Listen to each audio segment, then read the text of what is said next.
Assalamualaikum warahmatullahi wabarakatuh. Perkenalkan, nama saya Muhammad Ridwan, Prodi Sistem Informasi dari Universitas Nasional. Kali ini saya akan membuat video tentang menjawab soal UTS dari Audit Sistem Informasi. Pertanyaan pertama, definisi tentang audit.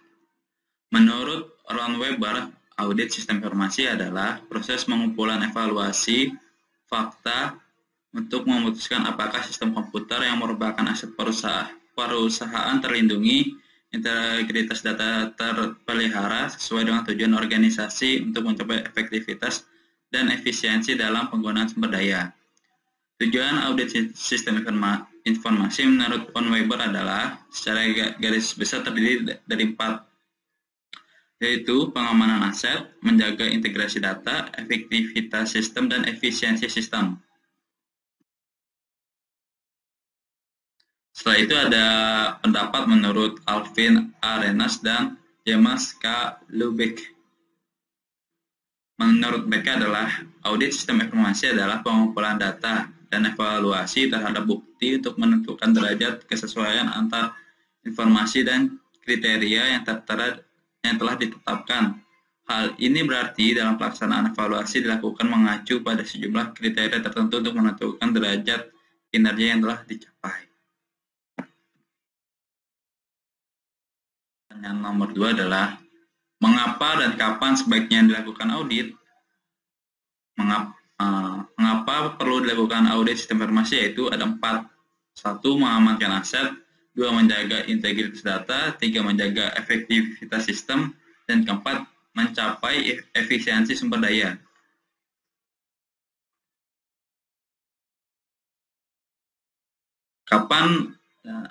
Mengapa dan kapan? Lalu selanjutnya ada kapan. Kapan audit sistem informasi dilakukan? Standar manajemen tidak menetapkan kapan, waktu, atau frekuensi tertentu, dan juga tidak menetapkan bahwa proses diaudit setiap tahun. Oleh karena itu, organisasi perlu menetapkan frekuensi atau waktu yang tepat untuk mengaudit proses bisnisnya. Audit bisa dilakukan setiap bulan per aktual, 2 kali setahun sekali. Ada beberapa kriteria yang harus dipertimbangkan sebelum menentukan frekuensi.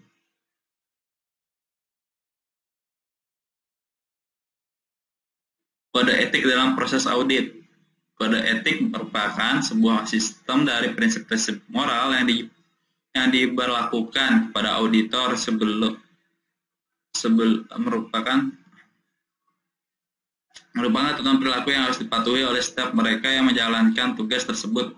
Standar audit teknologi merupakan batasan minimal bagi auditor teknologi guna membantu dalam menetapkan tahap-tahap audit teknologi serta prosedur yang harus dilaksanakan atau diterapkan dalam rangka pencapaian tujuan audit teknologi.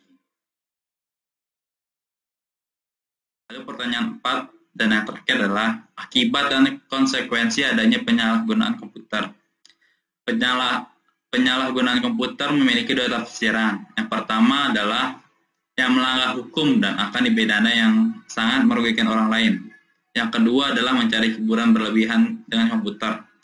Untuk penyalahgunaan komputer yang pertama, semisal cybercrime adalah penyalahgunaan komputer atau cara hacking komputer maupun dengan cara-cara lainnya merupakan kejahatan yang serius dalam mengantisipasi hal ini perlu rencana persiapan yang baik sebelumnya.